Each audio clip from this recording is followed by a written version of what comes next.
तर आज मी तुमच्यासोबत शेअर करते विदर्भ स्पेशल मासवडीची रेसिपी। तर खूपच टेस्टी रेसिपी आहे, तुम्हाला नक्कीच आवडेल आणि आवडली तर नक्कीच लाईक करा, शेअर करा आणि सबस्क्राईब करा। तर वेळ न घालवता आपण रेसिपीला सुरुवात करूया।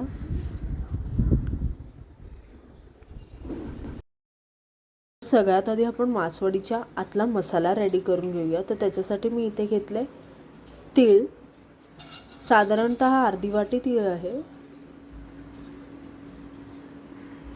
भाजून घेऊया। तिळातच टाका 1 चमचापर्यंत खसखस आणि दोन्ही सोबत भाजून घ्या।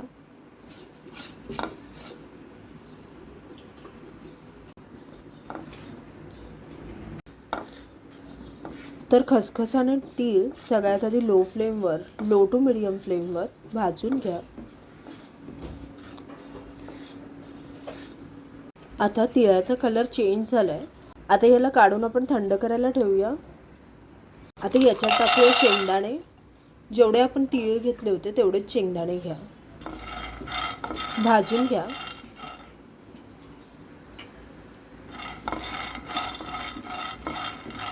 हलके असे ब्राऊन होतपर्यंत। आता शेंगदाणे सुद्धा भाजले गेलेत, याला सुद्धा आपण थंड करायला ठेवूया। शेंगदाणे झाल्यावर आपण भाजून घेऊया खोबरं। साधारणतः पाव कप खोबरं घेतलंय मी, तुम्ही खोबऱ्याचे काप सुद्धा घेऊ शकता। ॲक्च्युली माझ्याकडे सुकं खोबरं तसं अवेलेबल नव्हतं, डायरेक्टली पावडर होती म्हणून मी पावडर घेतली आहे, तुम्ही काप सुद्धा घेऊ शकता। आता याला सुद्धा ब्राऊन होतपर्यंत भाजून घ्या। आपण सगळे मसाले सुकेच भाजणार आहोत। तर खोबऱ्याला सुद्धा हलका ब्राऊन कलर आलाय आणि खोबरं सुद्धा आता थंड करायला ठेवते। तर आता कढईत टाकते 1 ते 2 टेबलस्पून तेल आणि याच्यातच आपण कांदा आणि लसूण भाजून घेणार आहोत। इथे मी 1 उभा चिरलेला कांदा घेतलाय आणि 5 ते 6 लसणाच्या पाकळ्या घेतल्या।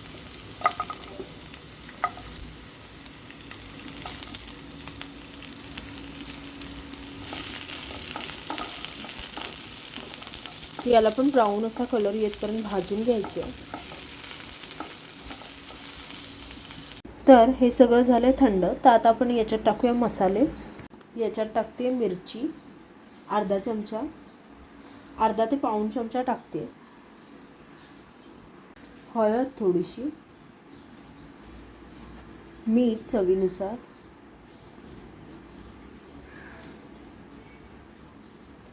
धना जिरा पावडर आणि थोडासा काळा मसाला। तर हे सगळं आता एकत्रित मिक्सरला वाटून घेऊया। तर तुम्ही बघू शकता हा मसाला असा झालाय।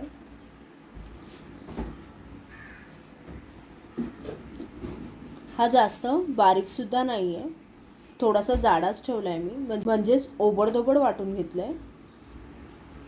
हे मिश्रण रेडी आहे। आता आपण मासवडीचा बाहेरचा लेयर बनवूया। आता त्या लेयरच्या फोडणीसाठी मी घेतले तिथे 4 ते 5 हिरव्या मिरच्या, 4 ते 5 लसणाच्या पाकळ्या आणि थोडासा जिरा। याला मिक्सरला ओबडधोबड वाटून घेणार आहे पेस्ट। तर मासवडीच्या बाहेरच्या लेयरला तुम्ही बेसन सुद्धा म्हणू शकता किंवा पिठलं सुद्धा म्हणू शकता। तर त्याच्यासाठी सगळ्यात आधी मी इथे कढईत टाकले थोडंसं तेल, 3 ते 4 टेबलस्पून। आता याच्यात टाकते राई, थोडीशी हिंग,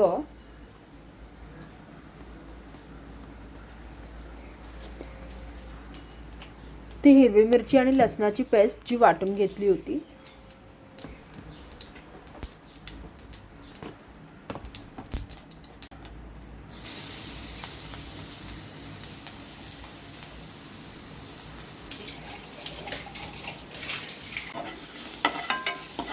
फिरवून घ्या थोडं।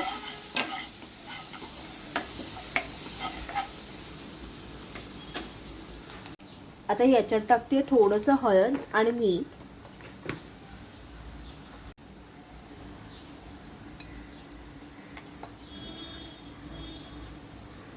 चवीनुसार, फिरवून घ्या छान असं। आणि मी जर 1 कप बेसन घेते तर 1.5 कप मी पाणी टाकते याच्यात।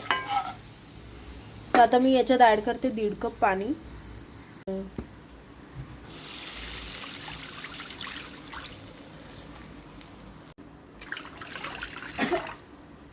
आता याला छान अशी उकळी येऊ द्या. आता याला आली उकळी. आता हाताने बेसन टाकते जेणेकरून त्याच्यात गुठल्या होणार नाहीत.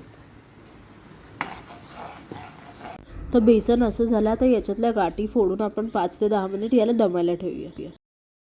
तर इथे मी सुती ओला कपडा घेतलाय. याच्यावर टाकते थोडंसं खोबरं, थोडीशी कोथिंबीर,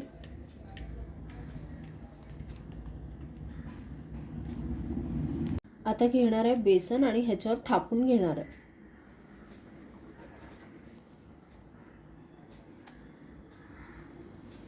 हे असं थापून घेतलं. आता याच्यावर टाकणार आहे मसाला. मसाला थोडा जास्तच टाका. हा मसाला असं स्प्रेड करून घेतला आहे. आता आपण याला राऊंड करूया. गरम असतानाच सगळं करून घ्यायचं आहे आणि याला असा शेप द्यायचा आहे. आता हा कपडा काढा. आता याला थंड होतपर्यंत थांबा आणि मग नंतर कापून घ्या. अशाच सगळ्या मासवड्या तयार करून घ्या. तर आपल्या अशा या मासवड्या बनवून रेडी आहेत. बघू शकता तुम्ही. तर आता आपण बनवूया याची ग्रेव्ही.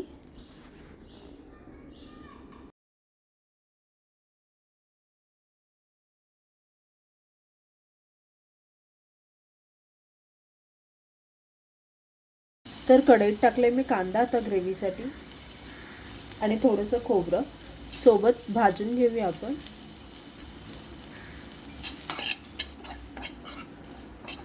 आता हे कांदा आणि खोबरं भाजून झालं. आता आपण याला मिक्सरला वाटून घेऊया.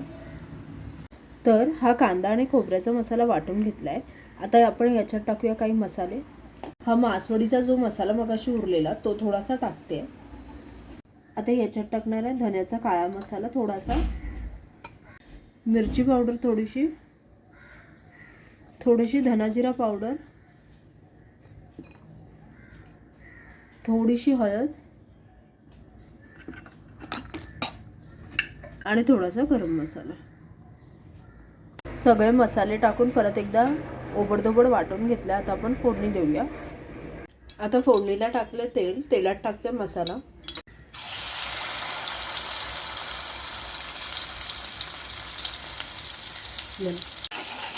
आता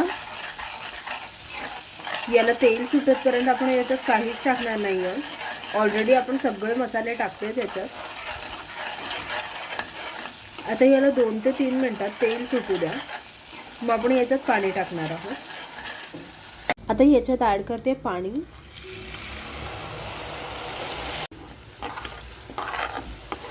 आता तुम्हाला हवे तितकी ग्रेव्ही करा. 5 ते 6 माणसांसाठी मी एवढं तुम्हाला प्रमाण दाखवलं आहे. आता मी या रस्स्यात पाणी टाकलं आहे आणि आता याला एक उकळी काढून घेणार आहे. तर ही आपली आमटी रेडी आहे. आता वरतून टाकते थोडी कोथिंबीर. गरम गरम सर्व करा. एन्जॉय करा. खूपच टेस्टी रेसिपी आहे.